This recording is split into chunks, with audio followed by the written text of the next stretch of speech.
जय Jagannath. अभिप्तास unique world को स्वागत। यही भिडियो रे आपण माने देखिबे प्रथम श्रेणीर शिक्षण सोपान रेजिस्टर पूरण जहाँकि मौलिक साक्षरता संख्या ज्ञान उपर रही 2025-26 जुलाई अगस्ट मासर आमर शिक्षण सोपान रेजिस्टर पूरण किपरि करिबा। आशा करुछि भिडियोटी निश्चय भावे आपण मानकु भल लागिबो। बंधु सांग माने एठी आपण माने शिक्षार्थी नाम लिखिदेबे एवं रोल नंबर लेखा होईछि। जारे आपण माने 30 नंबर पर्यंत माने 30 रोल नंबर पर्यंत छात्र छात्री नाम लेखि पारिबे। एठी रही शिक्षण सोपान रेजिस्टर निमंते मार्गदर्शिका। यही मार्गदर्शिका को आपण माने जदि भल भाबरे पढ़ंती ताहेले शिक्षण सोपान रेजिस्टर विषय रे बहुत गुड़िए प्रश्नर उत्तर आपण माने निजे निजे ही पाइजिबे। एठी देखुछंती जो पिला माने हमर विद्यालय को आसुछंती किंतु दक्षता हासिल करि पारि नाहंती तांको आमे चिन्हित करिबा। जदि पिला माने दीर्घ दिन अनुपस्थित रहउछंती ताकू आपण माने ए बा एब्सेंट चिन्ह रे चिन्हित करि पारिबे। जदि पिला माने शिक्षकक सहायता नहीं दक्षता हासिल करूछंती तेबे तांको प्लस चिन्ह रे चिन्हित करिबे एवं जदि पिलाटी पारंगमतार सहित दक्षता हासिल करूछि ताकू आमे स्टार चिन्ह रे चिन्हित करिबा। देखंतु ये रही जून मासर भाषा पाई फर्दटी। एठी आपण माने देखुछंती भाषार 4 ब्लॉक अप्रोच आधारित दक्षता उपदक्षता जहाँकि रही मौखिक भाषार विकास डिकोडिंग पठन एवं लिखन। एठी रही शिक्षार्थी रोल नंबर। जदि शिक्षार्थी माने आपणकर एठी जो उपदक्षता रही आलोचना समय रे सक्रिय अंशग्रहण करुछि। एठी मोर 3 जण शिक्षार्थी पारंगमता हासिल करथिबारु मु तांकु स्टार चिन्ह रे चिन्हित कली। 2 जण शिक्षकक सहायता आवश्यक करुथिबारु तांकु मु प्लस चिन्ह रे चिन्हित कली। एही परि भाबरे आपण माने 4टी अप्रोच जो रही सबु अप्रोच आधारित दक्षता उपदक्षता को विभिन्न प्रतीक माध्यम रे चिन्हित करिनेबे। देखंतु एथि मोर 3 जण शिक्षार्थी रहिले स्टार रे 2 जण रहिले प्लस रे तेनु मु एथि 3 जण स्टार रे 2 जण प्लस रे लिखिदेली। एही परि भाबरे सबु प्रतीक को आपण माने एही परि भाबरे चिन्हित करिनेबे। देखंतु एही 3 जोग 2 एहा को जोग कले आपनकर पिला संख्या सह समान होबार आवश्यकता रहिछि। एठी सांग माने एही परि लेखिला परे मु मौखिक भाषार विकास रे थिबा प्रतीक गुडी को एठी जोग करी लेखि देछि। मोर रेड ट्रायंगल रे 0टी प्रतीक रहिछि एवं टोटाल प्रतीक मौखिक भाषार विकास रे प्लस रो मोर 5टी रहिछि। सेही परि स्टार रो मोर 20टी रहिछि। एही परि भाबरे आपण जदि लेखि दोउछंती ताहाले आपनको पिला संख्या निर्णय करिबा सहज होई जिवो जहा फल रे कि एठी आपण माने समीक्षा को भल भाबरे दर्शाई पारिबे। देखंतु मोर मोट पिला संख्या अछंती 5 जण। मौखिक भाषार विकास रे सर्वमोट प्रतीक रहिछि 25टी। देखंतु एही सब प्रतीक को जोग कले हमर 25टी प्रतीक रहिछि। कारण मौखिक भाषार विकास रे 5टी दक्षता उपदक्षता रहिछि एवं 5टी पिला अछंती। तार्थ 5 * 5 25टी टोटाल प्रतीक हला 25टी। टोटाल 25 रु मोर 20टी रही स्टार प्रतीक। तेणु मु स्टार रो परसेंटेज बाहर कली कौन ना 20/25 × 100 जहाँकि 80% रहिला। वर्तमान 80% माने पिला संख्या केते स्टार रे मु बाहर करिवि। तो स्टार रे मोर टोटाल पिला 5 जण एवं तार 80% हेउछंती मोर स्टार प्रतीक। तेणु 5 × 80/100 कले 4 जण आसिले। जदि मोर 5 जण शिक्षार्थी टोटाल रहिले सेठु 4 जण शिक्षार्थी स्टार चिन्ह रे रही गले मोर आउ जणे प्लस प्रतीक रे अछंती जेहेतु मोर रेड ट्रायंगल रे किए नाहंती। आपण माने एही परि भाबरे पिला संख्याटी बाहर करि नेबे जहा फल रे आपनकु समीक्षा लिखिबा को सहज हेबो। तापरे एठी देखंतु समीक्षा रे लिखिबा मौखिक भाषा विकास रे 4 जण शिक्षार्थी स्टार प्रतीक रे ओ जणे शिक्षार्थी प्लस प्रतीक रे अछंती।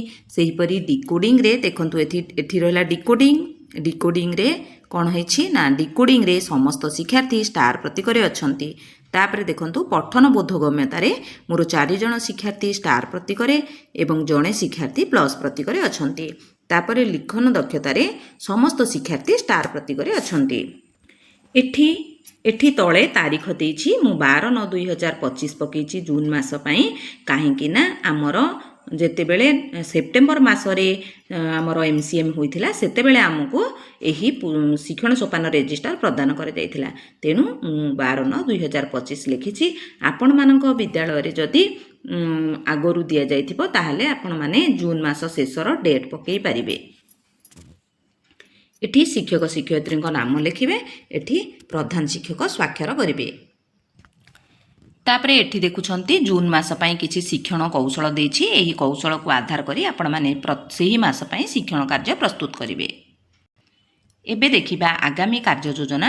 ମୌଖିକ ଭାଷା ବିକାଶରେ ଷ୍ଟାର ପ୍ରତୀକରେ ଥିବା ଶିକ୍ଷାର୍ଥୀଙ୍କୁ ନୂଆ ଶବ୍ଦକୁ ବାକ୍ୟରେ ବ୍ୟବହାର କରିବାକୁ ପ୍ରୋତ୍ସାହିତ କରିବି।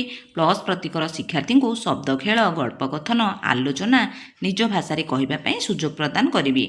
ଡିକୋଡିଂରେ ଷ୍ଟାର ପ୍ରତୀକରେ ଥିବା ଶିକ୍ଷାର୍ଥୀଙ୍କ ପାଇଁ ପଶୁପକ୍ଷୀଙ୍କ ରାବ, ଯାନବାହନର ଶବ୍ଦ ସହିତ ପରିଚିତ କରିବା ପାଇଁ ୟୁଟ୍ୟୁବ୍ ଭିଡ଼ିଓର ସାହାଯ୍ୟ ନେବି। ପଠନରେ ଷ୍ଟାର ପ୍ରତୀକରେ ଥିବା ଶିକ୍ଷାର୍ଥୀଙ୍କ ପାଇଁ ଶବ୍ଦ ଓ ବାକ୍ୟର ଧାରଣାକୁ ବଡ଼ ବହି ଦ୍ୱାରା ବୁଝାଇବି ଓ ପ୍ଲସ୍ ପ୍ରତୀକରେ ଥିବା ଶିକ୍ଷାର୍ଥୀଙ୍କୁ ବଡ଼ ବହି ପଢ଼ି ଶୁଣାଇବି। ଶ୍ରେଣୀ ଗୃହକୁ ସମୃଦ୍ଧ ଛାପା ଲେଖା ସାମଗ୍ରୀ ଦ୍ୱାରା ସଜାଇବି। ଲିଖନରେ ଷ୍ଟାର ପ୍ରତୀକର ପିଲାଙ୍କ ପାଇଁ ଏକାଧିକ ଷ୍ଟ୍ରୋକ୍ ଲିଖନ ଓ ଚିତ୍ରରେ ରଙ୍ଗ ଦେବା ଆଧାରିତ କାର୍ଯ୍ୟ କରାଇବି। ତାପରେ ଏଠି ଶିକ୍ଷକ ଶିକ୍ଷୟିତ୍ରୀଙ୍କ ସ୍ୱାକ୍ଷର, CRCCଙ୍କ ସ୍ୱାକ୍ଷର, ପ୍ରଧାନ ଶିକ୍ଷକଙ୍କ ସ୍ୱାକ୍ଷର ରହିବ। ବର୍ତ୍ତମାନ ଦେଖିବା ଜୁନ୍ ମାସର ଗଣିତ ଆମର ଶିକ୍ଷଣ ସୋପାନ ରେଜିଷ୍ଟର ଫର୍ଦ୍ଦ ପୂରଣ। ଏଠି ଦେଖନ୍ତୁ ଉପଦକ୍ଷତାକୁ ହାଇଲାଇଟ୍ ହୋଇଛି। ପ୍ରାଥମିକ ଗାଣିତିକ ଧାରଣା ରହିଛି ଆମର ଜୁନ୍ ମାସ ପାଇଁ।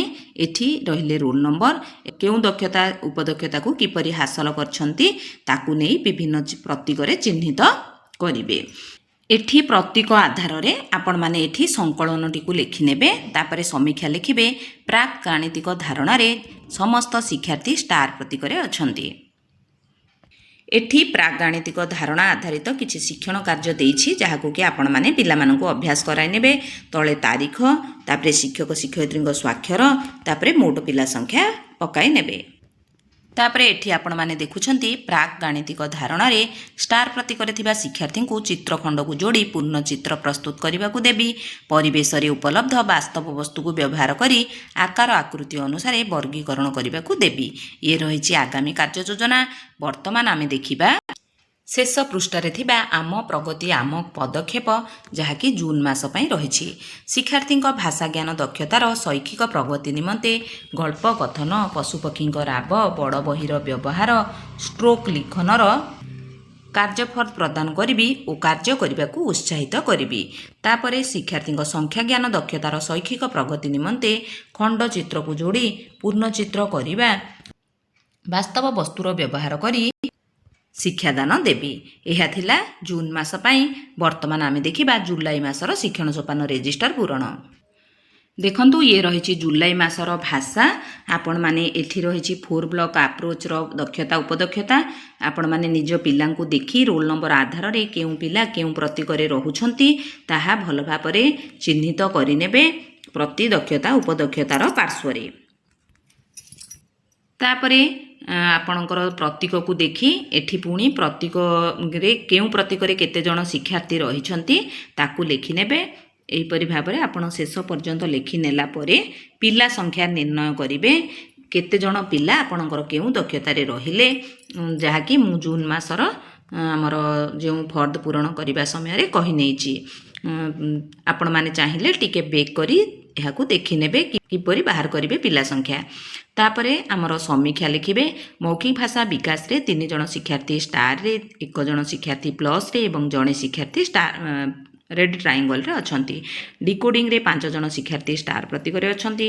ପଠନରେ 2 ଜଣ ଶିକ୍ଷାର୍ଥୀ ଷ୍ଟାରରେ, 2 ଜଣ ଶିକ୍ଷାର୍ଥୀ ପ୍ଲସ୍ରେ, ଜଣେ ଶିକ୍ଷାର୍ଥୀ ରେଡ୍ ଟ୍ରାଇଙ୍ଗଲରେ ଅଛନ୍ତି। ସେହିପରି ଲିଖନରେ 5 ଜଣ ଶିକ୍ଷାର୍ଥୀ ଷ୍ଟାର ପ୍ରତୀକରେ ଅଛନ୍ତି। ତାପରେ ତଳେ ତାରିଖ ପକାଇ ନେବେ, ଶିକ୍ଷକ ଶିକ୍ଷୟିତ୍ରୀଙ୍କ ସ୍ୱାକ୍ଷର ଲେଖିନେବେ ଏବଂ ପିଲାଙ୍କ ସଂଖ୍ୟା ମଧ୍ୟ ଲେଖିନେବେ। ତାପରେ ଏଠି ରହିଛି ଜୁଲାଇ ମାସର ଶିକ୍ଷଣ କୌଶଳ। ଆପଣ ଏହି କୌଶଳକୁ ଅବଲମ୍ବନ କରି ପ୍ରତିଦିନର ଶ୍ରେଣୀ କାର୍ଯ୍ୟ କରିବେ। ତାପରେ ଆପଣମାନେ ଦେଖନ୍ତୁ ଆଗାମୀ କାର୍ଯ୍ୟ ଯୋଜନା। ମୌଖିକ ଭାଷା ବିକାଶରେ ଷ୍ଟାର ପ୍ରତୀକର ପିଲାମାନେ ସହପାଠୀଙ୍କୁ ସହଯୋଗ କରିବେ। ପ୍ଲସ୍ ଏବଂ ରେଡ୍ ଟ୍ରାଇଙ୍ଗଲର ପ୍ରତୀକରେ ଥିବା ଶିକ୍ଷାର୍ଥୀଙ୍କୁ ଚିତ୍ର, ପୋଷ୍ଟର, ଗଳ୍ପ କଥନ, ଆଲୋଚନା ଆଧାରିତ କାର୍ଯ୍ୟ କରାଇବି। ଡିକୋଡିଂରେ ଷ୍ଟାର ପ୍ରତୀକର ପିଲାମାନଙ୍କ ଶୈକ୍ଷିକ ପ୍ରଗତି ନିମନ୍ତେ ଯାନବାହନର ସ୍ୱର ଶିଖାଇବାକୁ ଟାବ୍ଲେଟ୍ର ବ୍ୟବହାର କରିବି। ପଠନରେ ଷ୍ଟାର ପ୍ରତୀକରେ ଥିବା ଶିକ୍ଷାର୍ଥୀମାନେ ସହପାଠୀଙ୍କୁ ସହଯୋଗ କରିବେ ଏବଂ ପ୍ଲସ୍ ରେଡ୍ ଟ୍ରାଇଙ୍ଗଲରେ ଥିବା ଶିକ୍ଷାର୍ଥୀଙ୍କୁ ଚିତ୍ର ସହ ଶବ୍ଦ ଥିବା କାର୍ଡ଼ ବ୍ୟବହାର କରି ପଠନ ଅଭ୍ୟାସ କରାଇବି। ଲିଖନରେ ଷ୍ଟାର ପ୍ରତୀକରେ ଥିବା ଶିକ୍ଷାର୍ଥୀଙ୍କୁ ବିଭିନ୍ନ ଚିତ୍ରରେ ରଙ୍ଗ ଦେବା ପାଇଁ ଉତ୍ସାହିତ କରିବି। ଏଠି ଶିକ୍ଷକ ଶିକ୍ଷୟିତ୍ରୀଙ୍କ ସ୍ୱାକ୍ଷର, ସିଆର୍ସିସିଙ୍କ ସ୍ୱାକ୍ଷର ଏବଂ ପ୍ରଧାନ ଶିକ୍ଷକଙ୍କ ସ୍ୱାକ୍ଷର ରହିବ। ଏଠି ଦେଖନ୍ତୁ ଜୁଲାଇ ମାସର ଗଣିତ ଫର୍ଦ୍ଦ ପୂରଣ କିପରି କରିବା। ଏଠି ରହିଛି ପ୍ରାକ୍ ଗାଣିତିକ ଧାରଣା ଆଧାରିତ ଉପଦକ୍ଷତା ଯାହାକି ହାଇଲାଇଟ୍ ହୋଇଛି। ଯେହେତୁ ଆମର ଯେଉଁଗୁଡ଼ିକ ହାଇଲାଇଟ୍ ହୋଇଛି ସେଗୁଡ଼ିକ ସେହି ମାସ ପାଇଁ ଶିକ୍ଷଣ ଦକ୍ଷତା ଉପଦକ୍ଷତା ହୋଇଥିବାରୁ ସେଗୁଡ଼ିକୁ ହିଁ ପୂରଣ କରିବା ପାଇଁ ଆମର କ୍ଲଷ୍ଟର ସ୍ତରୀୟ ବୈଠକରେ କୁହାଯାଇଛି। ତେଣୁ ମୁଁ ସେସବୁ ପୂରଣ କରିଛି। ଆପଣଙ୍କର ଯଦି ସମସ୍ତ ପ୍ରତୀକ ପୂରଣ କରିବା ସମସ୍ତ ଦକ୍ଷତା ଉପଦକ୍ଷତାକୁ ପୂରଣ କରିବାକୁ କୁହାଯାଏ ତାହେଲେ ଆପଣ କରିପାରନ୍ତି। ଏଠି ଆପଣମାନେ ନିଜ ନିଜ ପିଲାଙ୍କ ଦକ୍ଷତା ଉପଦକ୍ଷତା ହାସଲ କରିଥିବା କୁ ଦେଖି ବିଭିନ୍ନ ପ୍ରତୀକରେ ଚିହ୍ନିତ କରିନେବେ। ଏଠି ଆପଣଙ୍କର ପ୍ରତି ଦକ୍ଷତା ଉପଦକ୍ଷତା ଆଧାରରେ କେତୋଟି ରେଡ୍ ଟ୍ରାଇଙ୍ଗେଲ ରହିଲା, କେତୋଟି ପ୍ଲସ୍ ପ୍ରତୀକ ରହିଲା, କେତୋଟି ଆମର ଷ୍ଟାର ପ୍ରତୀକ ରହିଲା ଚିହ୍ନିତ କରିନେବେ। ସେହି ଆଧାରରେ ଆପଣମାନେ ପିଲା ସଂଖ୍ୟା ନିର୍ଣ୍ଣୟ କରି ସମୀକ୍ଷା ଲେଖିବେ, ଯାହାକି ମୁଁ ଜୁନ୍ ମାସର କହିନେଇଛି। ଆପଣମାନେ ଚାହିଁଲେ ଟିକେ ବେକ୍ କରି ଦେଖିପାରିବେ। ସମୀକ୍ଷା ରହିଛି ପ୍ରାକ୍ ଗାଣିତିକ ଧାରଣାରେ 3 ଜଣ ଶିକ୍ଷାର୍ଥୀ ଷ୍ଟାର ପ୍ରତୀକରେ, ଜଣେ ପ୍ଲସ୍ରେ ଏବଂ ଜଣେ ରେଡ୍ ଟ୍ରାଇଙ୍ଗଲରେ ଅଛନ୍ତି। ଏଠି ଯେଉଁ ପ୍ରାକ୍ ଗାଣିତିକ ଧାରଣା ଆଧାରିତ କିଛି ଶିକ୍ଷଣ କାର୍ଯ୍ୟ ଦେଇଛି, ଆପଣମାନେ ଏହି ଶିକ୍ଷଣ କାର୍ଯ୍ୟକୁ ପିଲାମାନଙ୍କୁ ବୁଝାଇବେ। ତାପରେ ଏଠି ତାରିଖ ପକାଇ ନେବେ। ଏଠି ଶିକ୍ଷକ ଶିକ୍ଷୟିତ୍ରୀଙ୍କ ସ୍ୱାକ୍ଷର ରହିବ। ଏଠି ପିଲା ସଂଖ୍ୟା ଲେଖିନେବେ। ବର୍ତ୍ତମାନ ଦେଖନ୍ତୁ ଆଗାମୀ କାର୍ଯ୍ୟ ଯୋଜନା ଯାହାକି ଜୁଲାଇ ମାସ ପାଇଁ ରହିଛି। ପ୍ରାକ୍ ଗାଣିତିକ ଧାରଣାରେ ଷ୍ଟାର ପ୍ରତୀକରେ ଥିବା ଶିକ୍ଷାର୍ଥୀମାନଙ୍କୁ ଉଚ୍ଚସ୍ତରୀୟ ଚିନ୍ତନ ଭିତ୍ତିକ କାର୍ଯ୍ୟ କରିବାକୁ ଦେବି। ପ୍ଲସ୍ ଓ ରେଡ୍ ଟ୍ରାଇଙ୍ଗଲରେ ଥିବା ଶିକ୍ଷାର୍ଥୀଙ୍କ ପାଇଁ ଜିକେ କିଟ୍ର ବ୍ୟବହାର, ପାଖ ଦୂର ଓଜନିଆ ହାଲକା ଅଧା ପୁରା ଏକ ମେଳକ ଆଧାରିତ କାର୍ଯ୍ୟର ଅଭ୍ୟାସ କରାଇବି। ଏବେ ଦେଖିବା ଜୁଲାଇ ମାସ ପାଇଁ ନିଆଯାଇଥିବା ଶୈକ୍ଷିକ ପ୍ରଗତି ନିମନ୍ତେ ପଦକ୍ଷେପ ଗୁଡ଼ିକ। ଜୁଲାଇ ମାସରେ ଶିକ୍ଷାର୍ଥୀଙ୍କ ଭାଷାଜ୍ଞାନ ଦକ୍ଷତାର ଅଭିବୃଦ୍ଧି ପାଇଁ ଚିତ୍ର ପୋଷ୍ଟର ଆଲୋଚନା, ପଶୁପକ୍ଷୀଙ୍କ ସ୍ୱର ଶୁଣାଇବା, ଚିତ୍ରଯୁକ୍ତ ଶବ୍ଦ କାର୍ଡ଼ର ବ୍ୟବହାର ଓ ଚିତ୍ରରେ ରଙ୍ଗ ଦେବା ଆଧାରିତ କାର୍ଯ୍ୟ କରାଇବି। ଶିକ୍ଷାର୍ଥୀଙ୍କ ସଂଖ୍ୟାଜ୍ଞାନ ଦକ୍ଷତାର ଅଭିବୃଦ୍ଧି ପାଇଁ ଜିକେ କିଟ୍ର ବ୍ୟବହାର, ଅଧା ପୁରା ହାଲକା ଓଜନିଆ ଏକ ମେଳକ ଆଧାରିତ କାର୍ଯ୍ୟର ଅଭ୍ୟାସ କରାଇବି। ଏହା ଥିଲା ଜୁଲାଇ ମାସ ପାଇଁ। ବର୍ତ୍ତମାନ ଆମେ ଦେଖିବା ଅଗଷ୍ଟ ମାସର ଶିକ୍ଷଣ ସୋପାନ ରେଜିଷ୍ଟର ପୂରଣ। ଦେଖନ୍ତୁ ଇଏ ରହିଛି ଅଗଷ୍ଟ ମାସର ଭାଷା। ଏଠି ରହିଛି ଭାଷା ଆଧାରିତ ସମସ୍ତ ଦକ୍ଷତା ଏବଂ ଉପଦକ୍ଷତା। ଏହି ଦକ୍ଷତା ଉପଦକ୍ଷତା ଗୁଡ଼ିକୁ ଦେଖି ଆପଣମାନଙ୍କର ପିଲାମାନେ କେତେ ହାସଲ କରିଛନ୍ତି, କେଉଁମାନେ ଷ୍ଟାର ପ୍ରତୀକରେ କେଉଁମାନେ ପ୍ଲସ୍ ପ୍ରତୀକରେ ଅଛନ୍ତି, ରୋଲ୍ ନମ୍ବର ଆଧାରରେ ଆପଣମାନେ ଏହାକୁ କରିନେବେ। ତାପରେ ଆପଣମାନଙ୍କର ପ୍ରତୀକକୁ ଦେଖି ଏଠି ଆପଣମାନେ ରେଡ୍ ଟ୍ରାଇଙ୍ଗଲରେ କେତେଟା ରହିଲା, କେତେଟା ରେଡ୍ ଟ୍ରାଇଙ୍ଗଲର ପ୍ରତୀକ କେତେ, ପ୍ଲସ୍ର ପ୍ରତୀକ ଏବଂ ଷ୍ଟାରର ପ୍ରତୀକ ଗୁଡ଼ିକ କେତୋଟି ଲେଖାଏଁ ରହିଛି ତାହାକୁ ପ୍ରଥମରୁ ଶେଷ ପର୍ଯ୍ୟନ୍ତ ପକାଇ ନେବେ ଏବଂ ପିଲା ସଂଖ୍ୟା ନିର୍ଣ୍ଣୟ କରିବେ। ବର୍ତ୍ତମାନ ଭାଷାର ସମୀକ୍ଷାରେ ମୌଖିକ ଭାଷା ବିକାଶରେ 3 ଜଣ ଶିକ୍ଷାର୍ଥୀ ଷ୍ଟାର ପ୍ରତୀକରେ, 2 ଜଣ ପ୍ଲସ୍ ପ୍ରତୀକରେ ଅଛନ୍ତି। ଡିକୋଡିଂରେ 3 ଜଣ ଶିକ୍ଷାର୍ଥୀ ଷ୍ଟାର ପ୍ରତୀକରେ, ଜଣେ ପ୍ଲସ୍ରେ ଏବଂ ଜଣେ ରେଡ୍ ଟ୍ରାଇଙ୍ଗଲରେ ଅଛନ୍ତି। ପଠନରେ 2 ଜଣ ଶିକ୍ଷାର୍ଥୀ ଷ୍ଟାରରେ, 2 ଜଣ ପ୍ଲସ୍ରେ ଏବଂ ଜଣେ ଷ୍ଟାର ରେଡ୍ ଟ୍ରାଇଙ୍ଗଲରେ ଅଛନ୍ତି। ଲିଖନରେ 3 ଜଣ ଶିକ୍ଷାର୍ଥୀ ଷ୍ଟାରରେ, ଜଣେ ପ୍ଲସ୍ରେ ଏବଂ ଜଣେ ରେଡ୍ ଟ୍ରାଇଙ୍ଗଲରେ ଅଛନ୍ତି। ତାପରେ ଏଠି ଆପଣମାନେ ତାରିଖ, ଶିକ୍ଷକ ଶିକ୍ଷୟିତ୍ରୀଙ୍କ ସ୍ୱାକ୍ଷର ଏବଂ ମୋଟ ଶିକ୍ଷାର୍ଥୀଙ୍କ ସଂଖ୍ୟା ଲେଖିନେବେ। ଏଠି ରହିଛି ଅଗଷ୍ଟ ମାସର ଶିକ୍ଷଣ କୌଶଳ। ଏଗୁଡ଼ିକୁ ଆପଣମାନେ ଶିକ୍ଷଣ କାର୍ଯ୍ୟ ରୂପେ ନେବେ। ତାପରେ ଦେଖନ୍ତୁ ଅଗଷ୍ଟ ମାସ ପାଇଁ ଆଗାମୀ କାର୍ଯ୍ୟ ଯୋଜନା କ'ଣ ରହିଛି ନା ମୌଖିକ ଭାଷା ବିକାଶରେ ଷ୍ଟାର ପ୍ରତୀକରେ ଥିବା ଶିକ୍ଷାର୍ଥୀମାନେ ନିଜ ସହପାଠୀଙ୍କୁ ସହଯୋଗ କରିବେ। ପ୍ଲସ୍ ପ୍ରତୀକରେ ଥିବା ଶିକ୍ଷାର୍ଥୀଙ୍କ ପାଇଁ ନୂତନ ଶବ୍ଦର ବ୍ୟବହାର, ଗଳ୍ପ କଥନ, ମାତୃଭାଷାର ବ୍ୟବହାର ମାଧ୍ୟମରେ ଶିକ୍ଷାଦାନ ଦେବେ। ଡିକୋଡିଂରେ ଷ୍ଟାର ପ୍ରତୀକରେ ଥିବା ଶିକ୍ଷାର୍ଥୀମାନେ ନିଜ ସହପାଠୀଙ୍କୁ ସହଯୋଗ କରିବେ। ପ୍ଲସ୍ ଏବଂ ରେଡ୍ ଟ୍ରାଇଙ୍ଗଲରେ ଥିବା ଶିକ୍ଷାର୍ଥୀଙ୍କୁ ସମତାନ ଶବ୍ଦ, ଅକ୍ଷର ଚିହ୍ନଟ, ଶବ୍ଦ ଗଠନ ଆଧାରିତ କାର୍ଯ୍ୟକୁ ବାରମ୍ବାର ଅଭ୍ୟାସ କରାଇବି। ପଠନରେ ଷ୍ଟାର ପ୍ରତୀକରେ ଥିବା ଶିକ୍ଷାର୍ଥୀମାନେ ନିଜ ସହପାଠୀଙ୍କୁ ସହଯୋଗ କରିବେ। ପ୍ଲସ୍ ଏବଂ ରେଡ୍ ଟ୍ରାଇଙ୍ଗଲରେ ଥିବା ଶିକ୍ଷାର୍ଥୀଙ୍କୁ ବଡ଼ ବହି, ଗପ ବହି ପଢ଼ିବାକୁ ଉତ୍ସାହିତ କରିବି। ଲିଖନରେ ଷ୍ଟାର ପ୍ରତୀକରେ ଥିବା ଶିକ୍ଷାର୍ଥୀମାନେ ନିଜ ସହପାଠୀଙ୍କୁ ସହଯୋଗ କରିବେ। ପ୍ଲସ୍ ଏବଂ ରେଡ୍ ଟ୍ରାଇଙ୍ଗଲରେ ଥିବା ଶିକ୍ଷାର୍ଥୀଙ୍କୁ ମୁରୁଜ ସାହାଯ୍ୟରେ, ଚାଉଳ ସାହାଯ୍ୟରେ ଅକ୍ଷର ଶିଖାଇବି, ଯାହାକି ରହିଛି ଚ, ଟ, ମ, ର। ଏଠି ରହିବ ଶିକ୍ଷକ ଶିକ୍ଷୟିତ୍ରୀଙ୍କ ସ୍ୱାକ୍ଷର, ସିଆର୍ସିସିଙ୍କ ସ୍ୱାକ୍ଷର ଏବଂ ପ୍ରଧାନ ଶିକ୍ଷକଙ୍କ ସ୍ୱାକ୍ଷର। ତାପରେ ଦେଖନ୍ତୁ ଅଗଷ୍ଟ ମାସର ଆମର ଗଣିତର ଆମେ କିପରି ଫର୍ଦ୍ଦ ପୂରଣ କରିବା। ଏଠି ଦୁଇଟି ମୁଖ୍ୟ ଦକ୍ଷତା ରହିଛି, ପ୍ରାକ୍ ଗାଣିତିକ ଧାରଣା, ସଂଖ୍ୟା ପରିଚୟ।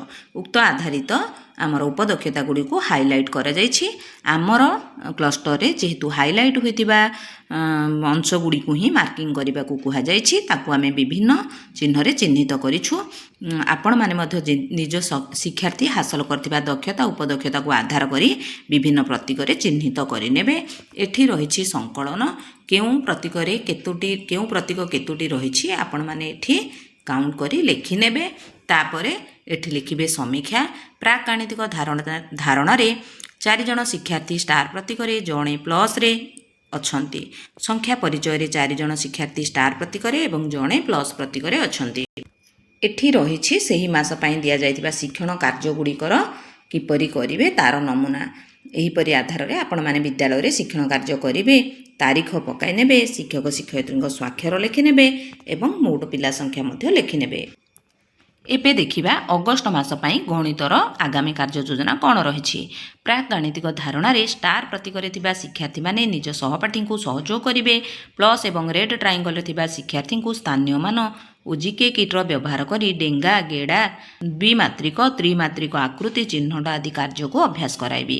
ସଂଖ୍ୟା ପରିଚୟରେ ଷ୍ଟାର ପ୍ରତୀକରେ ଥିବା ଶିକ୍ଷାର୍ଥୀମାନେ ନିଜ ସହପାଠୀଙ୍କୁ ସହଯୋଗ କରିବେ ଓ ପ୍ଲସ୍ ପ୍ରତୀକରେ ଥିବା ଶିକ୍ଷାର୍ଥୀଙ୍କୁ ଚିତ୍ରକୁ ଗଣି ବଡ଼ରୁ ସାନରୁ ବଡ଼ ସଜାଇବା, 1ରୁ 1 ମିଶାଇ 9 ପର୍ଯ୍ୟନ୍ତ ଗଣିବା ପାଇଁ ବାସ୍ତବ ବସ୍ତୁ ଯେପରିକି କାଠି, ଗୋଡ଼ି ଆଦିର ସାହାଯ୍ୟ ନେବି।